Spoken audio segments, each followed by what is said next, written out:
Dzień dobry, I hope everyone's doing well. Today's short video is just going to be a follow-up to a previous video I made in which I discussed Chinese spears, showed off my collection, discussed the construction, and demonstrate a couple of the most fundamental techniques in Chinese spear play. Again, this video is actually directly for a good friend of mine, Shinobi Hiryu, and prompt in this video was watching actually his video in which they've done some sparring involving a person with a shield and sword versus someone with a spear. And they remind me of two more techniques which are very fundamental to all Chinese spear practice and are directly applicable to combating someone who's defending themselves with a shield, as it is quite formidable against a spear and it can protect the main part of your body, as we're about to discuss. So once again, while this video is for my good friend, I hope anyone who wants to will watch and enjoy the two techniques which I'm going to demonstrate, and they are split in and sweep in. Anyway, we'll get to it. Hope you enjoy. Let's get started.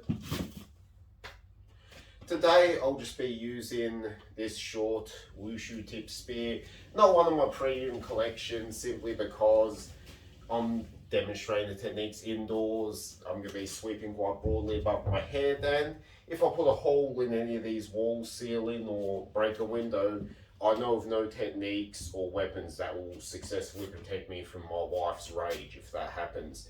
So I'd suggest anyone practicing this inside, yes, do like I'm doing and use something a little bit shorter just until you get the hang of it, or the opportunity to practice outdoors.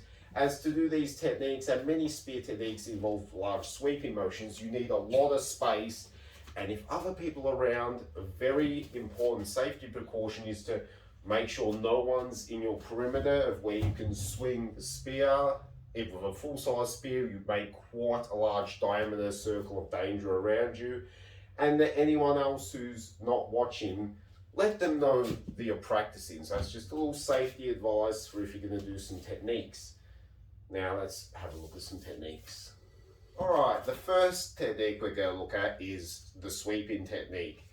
Now, essentially the mechanics of this technique, if you can imagine from a very classical on guard position, is to basically alternate the front and rear hand in order to sweep the tip in an arc in front of you in a low line level. Now, when someone has a shield, I unfortunately don't have anything to demonstrate with, but we all know what a shield looks like. It basically covers a fair section of your body, unless you have some Roman style shield, which is basically from the floor up. But we're talking more about one-on-one fighting with a medium-sized shield, not a buckler, but something medium-sized. So it'll protect you about this much of your body, holding it in front of you, which leaves your legs vulnerable to attack. Now, obviously you can stab at someone's leg quite, you're telegraphing your intention if you raise the back and go to stab downward, and the leg is a small target, especially if they're moving or walking around. So a large sweeping type motion in front of your body is a good way to collect the legs, and if you do it forcefully enough, disrupt their step in order to soften them up for the follow-up attack. Now, where this move here in all the forms I've seen is usually accompanied by a retreating step. So if you're on guard, you step back and sweep the legs. So when we're here, step back, 1, 2.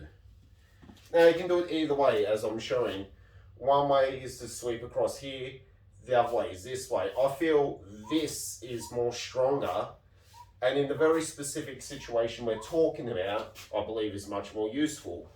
The reason being, don't step straight back in a real fight. In the form I just practice stepping back. You're here, you step back. Here, step back. And you can go both ways as many times as you want. However, in a real fight, you're probably only going to do one way, and you don't step directly back, but at an angle. So if we're here, my stepping back, I'm either going to step back this way or step back this way. Now, obviously, if I'm stepping back this way, I'm probably doing this stroke here because I'm circling away from the person. If I step back this way, I'm doing that stroke. So someone with a shield is going to have this foot in front. They're going to be coming at you, moving around this way. So you want to circle this direction here and attack their front leg. So I want to circle that way. The reason being, you're circling away from their power rather than circling into their power, just like in boxing. And this leg here is more vulnerable from that direction. So I'm here, dude has a shield.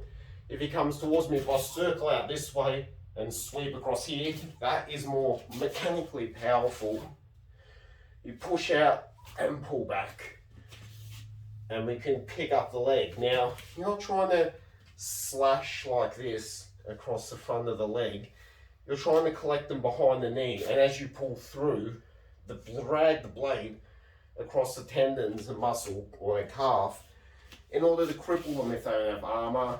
There's also armor that covers the front, but sometimes not the back of the leg, or just to disrupt their stepping, bang, and then follow up with something else. There's lots of things you can follow up with from here. If you pull back here, disrupt their stepping, you can follow up with this kind of strike using the rear of the spear, or disrupt their stepping, pull it right back, and go for another thrust. But it's just a very good one. It's like a leg kick in like kickboxing, MMA, or whatever. If someone's coming at you, you can circle out and bang, just target their front leg. Same out. If they come at you forcefully, you can pull out and sweep the leg. That's it, sweep the leg. Alright, the second technique we're going to talk about today is splitting. And as the name implies, it is reminiscent of the classic I'm using a log splitter to cut wood for firewood type of technique. Now, whether you are doing some CrossFit, swinging a sledgehammer into a tractor tire, or whether you're working on the railroads, the technique's exactly the same as using the old log splitter. You begin by drawing back, and then the hands separate. I might turn this way to make it more clearer. So as I pull back, the hands separate, and then as I swing, the hands come closer together. If you're using a log splitter, they might even come next to each other at the moment of impact. Pull back, come down, pull back, come down. This is too weak, and for fighting it's too slow on the pull back. And basically this makes no sense, so you have to change the grip midway. So the spear, a lot of the time, you might pull back this way, and then the feet come together and you split. That's the absolute classic splitting technique. Perhaps you've thrusted. Now, in order to get the grip, when you reset the thrust, as we discussed last video, this hand here pulls back. So you have the front hand out, this hand comes to meet it, you pull back. Just say I've thrusted. One way to start for a split is this hand now stays, this hand pulls back, and I've reversed the grip, and then you hit like that. Now, this here is a good way of hitting someone. And like I said, some of the old-fashioned spears would have a bit of weight behind the head, so that it was like it was kind of like a warhammer or mace, maybe not as dramatic as one of those, but it did have enough weight in it to make a concussive strike downwards on the head really count. You don't necessarily have to cut them with the spear tip with this technique, just a shot on the head, a concussive blow. Even if they're in a helmet, just having like a little bit of metal like built up here would be enough to do damage. Now, what about if they have a shield? This splitting technique, the classic splitting technique, becomes a little bit harder to do simply because of the angle involved. Now, the most powerful split is to come down here. Now, the feet usually meet up, either going forward or retreating. So either way, when I split someone, I can go forward and attack, or I can go back and attack. But the hand is usually out here braced, or sometimes even braced into this hip joint. If you're doing a really strong split, you can have it braced in your hip joint here to really hold it stiff with this backhand, but it always starts much lower than your opponent's shield. So if you could imagine, this is the angle you're hitting them on the head with, hopefully. However, if they have a shield, they only have to raise it a little bit here at the point where they might even still be able to see over it. Because the main disadvantage of a shield protecting your face is that if someone goes to stab you or hit you, you have to cover your line of sight briefly. You cannot see what the other person's doing until you come back down. But if someone's splitting this way, you literally, if you have it a bit away from yourself, you can just go here. I can still see what's going on over the top of the shield. This is not exactly threatening me. It's not ideal if I let it get really close, but just a quick bang to stop it. I can still see what's going on. So we need a split, which is either going to force them to cover their eyes the way a thrust or something might, or if a person thinks they train all day, every day, that something's coming down, I'm going to have to do this, I can see we're going to get them. Now there is a split that appears in many different forms. My favorite form, which I've learned, for example, uses this one quite regularly, and it is designed, I believe, exactly for this technique. So when you're seeing this specific kind of splitting technique I'm talking about, you may think that is mechanically weak and mechanically nonsensible, but when you understand in the context of this is specifically for fighting someone who's using a shield to defend themselves, it suddenly makes a hell of a lot more sense.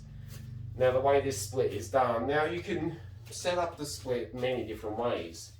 Like I said, when you thrust this hand, the rear hand propels the spear forward with your whole body and comes to meet the front hand. Like I said, you don't do this stuff here. This hand here's aiming and you're out here. Now this is a good position to start setting up for a split from, because all you have to do now is reverse the action. I usually pull back with this hand here to get my spear back and ready, because you don't leave it hanging out there. If I want to follow up with a split, I've thrusted, I basically pull this hand here back and leave this out. Now, like I said, you can follow that up by stepping forward, the feet come together as you go down, or by stepping back, depending on whether they're pressing you or whether they're retreating from your thrust. So that's one way to set it up. Another way, directly from the last technique we looked at, is if you sweep, especially if you do my favorite sweep, this one here. So guys, pressure me with a shield, I sweep his leg this way here, I've gone through his leg, maybe even he's done a leg void or something, and then that's all we have to do to follow up is this. Now, this split I'm going to show you is unique because while all the classic splits come down, like I said, this angle here, no matter how close or far apart you have your hands, you're usually doing this type of stuff. This split here, this is very tricky, but basically I've wound it up, I'm coming to go over. As I go over here, when I get to this position, when my rear hand, rather than following through like this hand comes up to meet it like that. So this split here, the way it would look is I come forward, however I've set it up, I go to split, and then I go over like that. Like that. Now people say, well, that is not strong, that is awkward, and when you finish the split you're here, which is a weaker position than if you finish the split down here, because basically it's just a matter of going back to your guard from there. That's a very good position to be in. This one here is a bit more difficult. That's just not a very good position to be in, and your thumbs are in a vulnerable position for the weapon to be stripped out of your hand. So it has some disadvantages in that way, I'm not going to lie, but the advantage of this style of splitting is whichever way I've threatened his legs have gone, when you're here, when you've brought this hand up to meet it and finish the split this way rather than that way, essentially you're creating the spear is going to hit them at this angle here.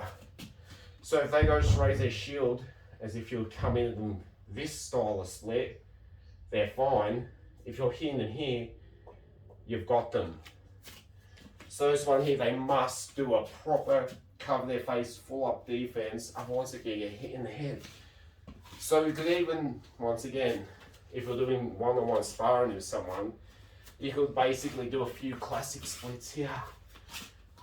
Just get them used to the idea that they just have to block you like this, then just over the top like that. So it's a very unique split, and like I said, once you go in here, over the top, it's the same as a thrust, the same principles apply, straight back to a guard.